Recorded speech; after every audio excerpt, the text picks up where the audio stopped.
Hey, Hillside.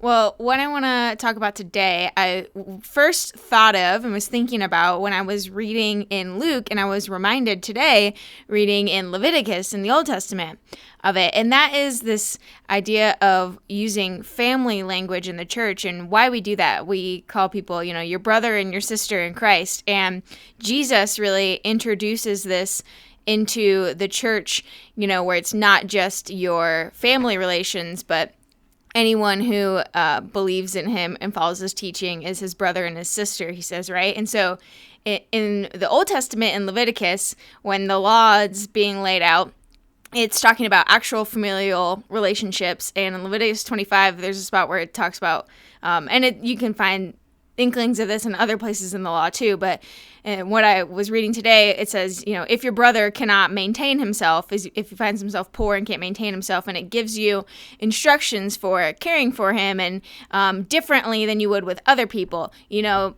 provide for him and lend to him without interest and things like that, right? You're caring for your family.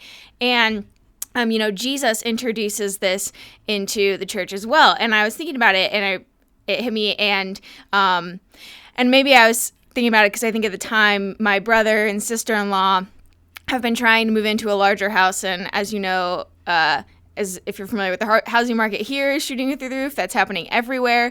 And so just moving into a larger home, they have a home, and moving into a larger home is just really difficult right now to get a home. And so they're going to be staying living in my parents' house for a while and selling their home, paying off all their debts, and saving for a larger home.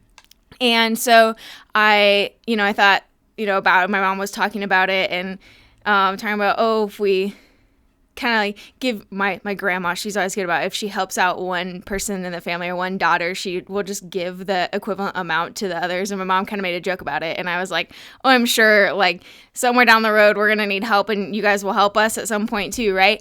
And in some way or another. And if it's not equal, whatever, I don't care. They're family. It's what we do. And I thought, if someone in your family was facing a difficulty, like if we were in a position to help them and had to give something up to help somebody in our family, right? You do whatever you can do to help. I would sacrifice in a heartbeat to help my family if they needed it. And not just willingly, but happily. I would happily sacrifice to be able to help my family. And I thought that is why Jesus introduces that into the church. He wants us to have that same attitude towards our brothers and sisters in Christ. They're like family. And so it made me think, man, am I seeing them like that? Am I loving them like that and caring for people? Would I happily sacrifice to help out a brother and sister in Christ who's in need?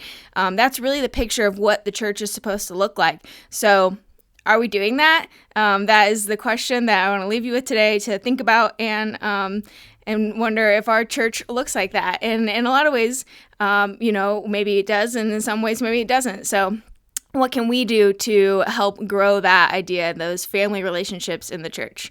And we'll see you next time, Hillside.